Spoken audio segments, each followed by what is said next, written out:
mending ngabisin duit buat ngasih BLT ya kan. Kayak uang itu mending lu bikin infrastruktur internet gratis misalkan, sekolah gratis, itu lebih real gitu. Bisa internet di beberapa tempat. Iya. Tapi memang support untuk pembelajaran anak-anak contohnya kayak gitu. Bener-bener. Karena itu lebih bisa dipertanggungjawabkan kan. Tapi setahu gue sekarang Jakarta tuh sekolahnya gratis nggak sih di negeri? Kalau nggak salah ya gratis. Iya kan? Udah mulai lah ya. Iya. Jadi orang-orang yang nggak mampu pun yang sebelumnya. Cuma kan belum merata di semua kan. Iya benar. Tapi itu udah mulai. Gitu. Jadi kalau misalnya ya di Jakarta sekolah gratis itu udah berhasil bikin orang-orang makin banyak orang yang kompetensinya tinggi dan mereka bisa kerja di tempat yang lebih banyak.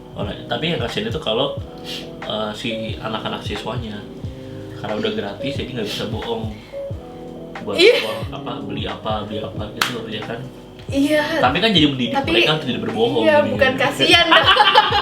Jadi dia udah nggak bisa yang ngomong dikasih uang SPP abis itu dipakai jajan kayak atau justru malah beli sesuatu hal yang yang tidak justru akan meluruskan orang-orang. Yes, betul. Pendidikan ya yang pertama ya. Nah dari kita sendiri, kita sebagai orang yang bekerja di suatu company, di suatu finance company, apa yang harus kita persiapkan? Kalau misalnya yaitu digitalisasi, terus habis itu mungkin ada beberapa posisi jabatan yang akan ditutup, jadi OPEX-nya nggak terlalu banyak keluarnya. Tapi mereka bisa memaksimalkan, jadi karena orangnya nggak terlalu banyak, SDM yang ada tuh bisa dimaksimalkan gitu. Tapi gimana caranya biar kita tuh bisa bertahan di sini sebagai orang yang dipertahankan oleh company kita? Simple, tingkatin value lo udah. Gimana caranya tingkatin value? Banyak, ya belajar hal-hal baru. Contohnya hal-hal baru? Contoh, misalkan hari ini lagi tren apa di digital marketing, ya lu belajar lah bagaimana kita maksimal kita punya digital marketing, bagaimana kita memanfaatkan sosial media dan segala macam. Memanfaatkan sosial media. Contoh lah ya. Atau misalkan terkait platform apalagi yang kita bisa explore. Jadi tidak pernah fokus pada satu itu aja yang lagi ini. Misalkan lagi hari ini kita lagi sama strategi A nih, udah kita fokus aja sampai melotok, padahal kita tuh strategi itu 5 tahun lagi kepake. Sehingga akhirnya ketika itu shiftingnya telat ya kita cuma tahu aja itu doang, atau ada jalan yang lain.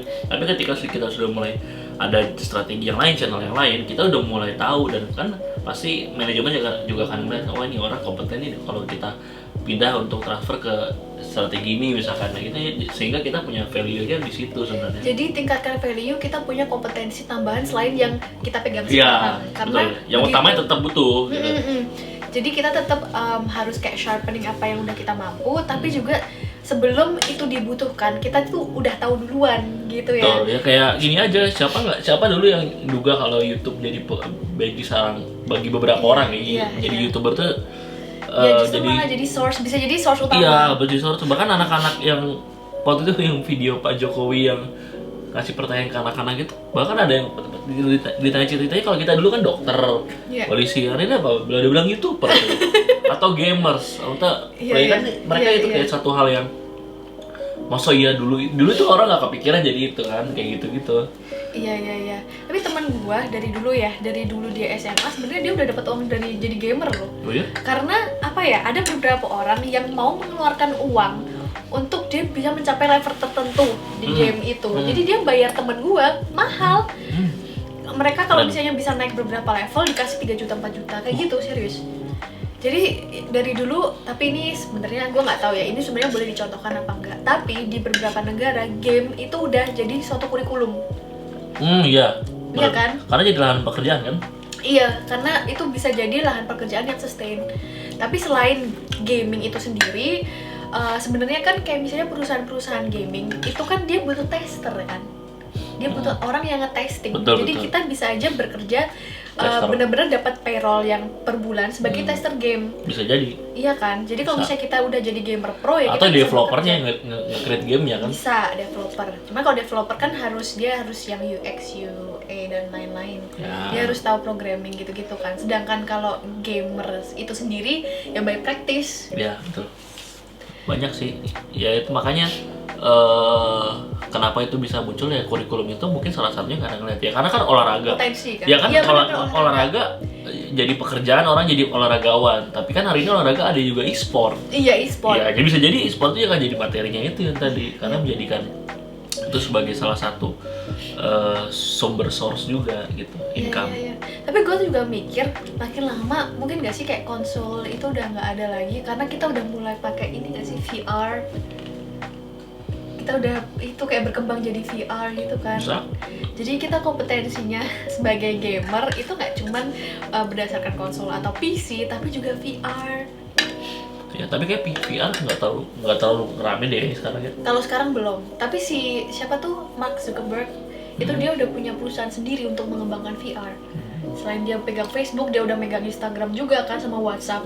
Terus tapi gue juga kok megang WhatsApp, megang Instagram, gue sendiri. Nggak gue kasih ke admin kok. Tapi kalau dia dapat duit dari situ. Oh iya. Iya, karena dia megang company. Nah dari pengelolaan company dari situ dia mengembangkan itu VR itu, dia mengembangkan teknologi VR-nya.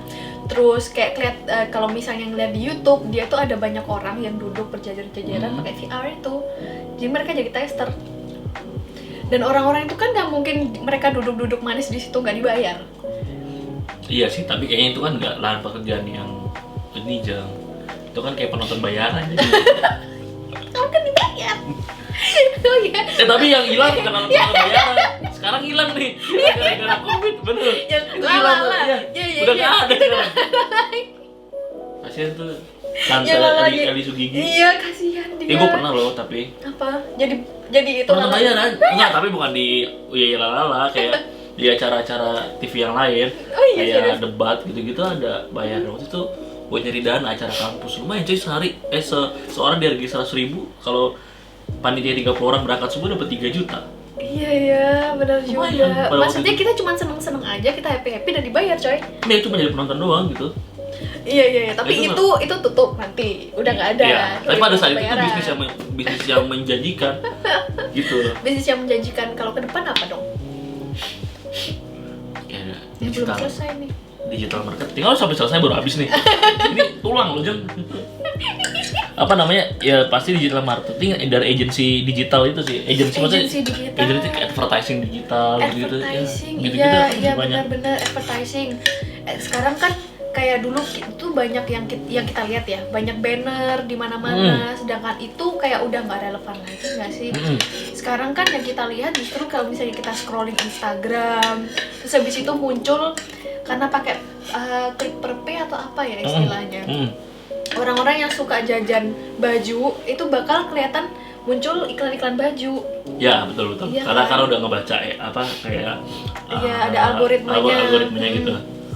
Bener bisa jadi sih, atau mungkin kayak freelance developer jadi makin banyak kan web developer. Ya, benar. Karena developer yang kayak di company itu kan mahal kan. Betul. Dan ada beberapa orang yang misalnya lagi buka usaha nih kecil-kecilan tapi nggak punya modal sebesar itu, pakai freelance. Iya, banyak sekarang udah mulai banyak yang buka jasa dan harganya itu masih terjangkau ya. Jadi untuk portfolio mereka juga oke sih. Iya. Apalagi kan mereka butuh go digital kan. Benar. Dan untuk belajar programming itu tuh udah banyak seminar sama online learning kan. Jadi kita sebenarnya nggak harus kuliah di universitas untuk di IT jurusan Betul. IT, tapi kan juga Bahkan gue punya teman itu dia lulusan salah satu lulusan di perusahaan apa namanya, kampus yang cukup top di Yogyakarta negeri.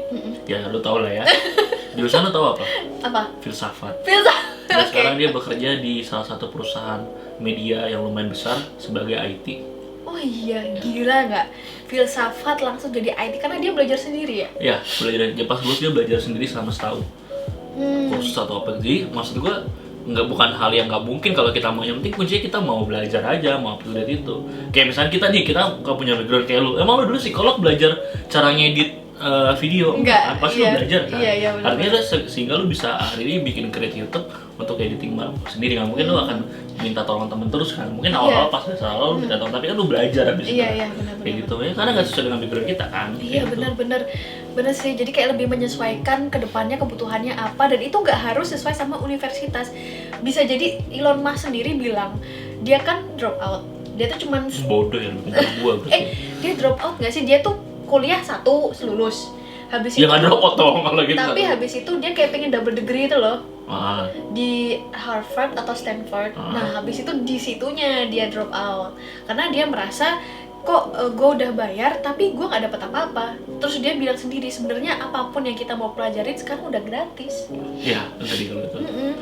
Dengan keterbukaan teknologi juga YouTube orang yang dulu nggak bisa masak ya kan takut diomelin mertuanya misalkan yang pasangan baru tinggal nonton YouTube banyak. Iya, ya kan? benar-benar. Ada Benar. panduannya segala macem. Even gua pun pernah belajar bikin bakso dari modal YouTube doang gua. Serius tapi Iya, ya rasanya ya nggak enak. Ya tapi kan first trial dong, maksudnya kan. Iya. Tapi artinya nggak harus yang gua ke tukang bakso, Pak nanya caranya gimana, tuh pasti tersinggung juga orangnya. Karena Lu mau bikinnya- nyanyiin gue. Iya, tapi dengan buka YouTube, oh cara bikinnya gini oh ya meskipun fail, tapi setidaknya caranya tuh ada. Tinggal kita Iya, bagaimana bener. nyempurnainnya aja sebenarnya. bener. Oke, jadi intinya yang gue dapetin ya hari ini, satu, gimana caranya kita tetap survive walaupun misalnya ada resesi ataupun pergeseran teknologi, dimana banyak pekerjaan yang akan tutup dan terbuka, kita tetap harus belajar terus, kita tetap harus terbuka, open mind, Betul. terus jangan pernah berhenti belajar. Dan sebenarnya knowledge itu tuh banyak yang gratis. Lu jangan jangan alasan karena sekolah mahal dan lain-lain Betul. dianya jadi nggak belajar, itu udah nggak jadi alasan lagi. Tengah zaman. Benar, YouTube itu lu bisa akses. Terus habis itu online learning juga Betul, banyak yang betul. gratis, jadi nggak ada alasan teman-teman untuk nggak belajar. Betul. Oke teman-teman, ini adalah sesi terakhir dari Nice. Yay, The New World. Thank you so much Cosmas sudah Thank you bisa so much aja.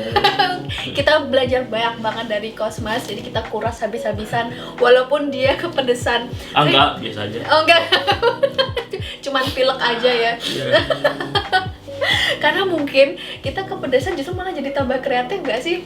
Bisa jadi. Jadi kalau kita meeting ya, harusnya ya Makan maici atau makaroni gitu.